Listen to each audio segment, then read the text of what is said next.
तेजी हुई कहाँ है अभी, मैं तो ये पूछ रहा हूँ। मतलब ये भी है। मतलब पर्सपेक्टिव की बात है। अभी सितंबर 2024 में अगर आपने लिया है निफ्टी, तो आज भी आप जीरो रिटर्न पर हैं और आपका पोर्टफोलियो, जैसा बहुत लोग बोल रहे हैं, हम डिटेल में डिस्कस भी करेंगे। आपने जो 7 बजे रिसर्च की है, मैं थोड़ा उस पर भी बात करूंगा। चला क्या है मार्केट, ये तो हम भाई लो से देख लेते हैं ना, कि देखिए इतना काश मैंने 22,000 पे ले लिया होता या 23,000 पे ले लिया होता, तो वहां से हम इतना चले। जो लंबे समय से इन्वेस्टेड हैं उनको 2 साल में रिटर्न मिला कहाँ है? तो ऐसा वो हमारी ना 2024 सितंबर से बाद से इतनी ज़्यादा हालत ख़राब हो गई थी कि हमको छोटी मोटी रैली से लग रहा है कि हम बहुत चल गए हैं। हम कुछ नहीं चले हैं अभी तो।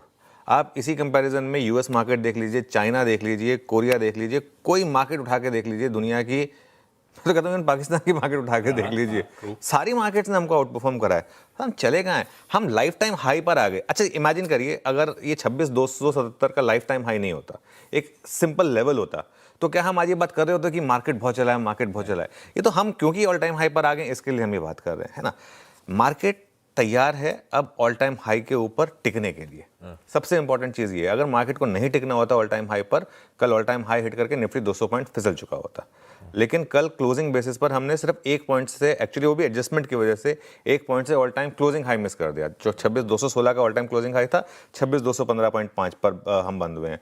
बैंक निफ्टी भी वो 60,000 का जो हमारा तीसरा बड़ा टारगेट था उसके काफी करीब है। मिड कैप इंडेक्स वो भी ऑल टाइम हाई पर है। सिर्फ निफ्टी आईटी और स्मॉल कैप ये अपने हाई से दूर हैं और रीजनेबली दूर हैं।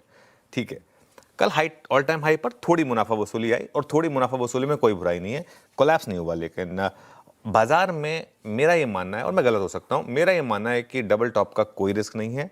मुझे तो यहाँ से ना इतनी तेजी दिख रही है। मैं आपको याद होगा आई थिंक सबसे पहले 30,000 का एक व्यू लिया था और करीब 1.5-2 महीने पहले, उसके बाद से काफी अलग अलग ब्रोकरेज भी, कल भी एक ब्रोकरेज आई है 30,000 की बात आ गए। 30,000 के मैंने पॉडकास्ट में भी कहा था, मैंने एक चैनल पे भी कहा था 30,000 का व्यू, और तब तो हम 24,000 पर थे, 24,500 पर थे। देखिए क्या है ना, बाजार के पास पूरे दिसंबर में क्यूज ही क्यूज हैं, हम डिस्कस करेंगे कुछ देर में, और ज्यादातर क्यूज जो हैं वो मैक्रो से जुड़े हुए हैं।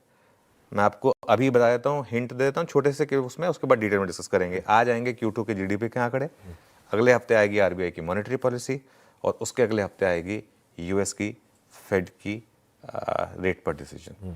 सोच लीजिए मार्केट में अब क्यों मार्केट में गिरावट आएगी इन इवेंट से पहले।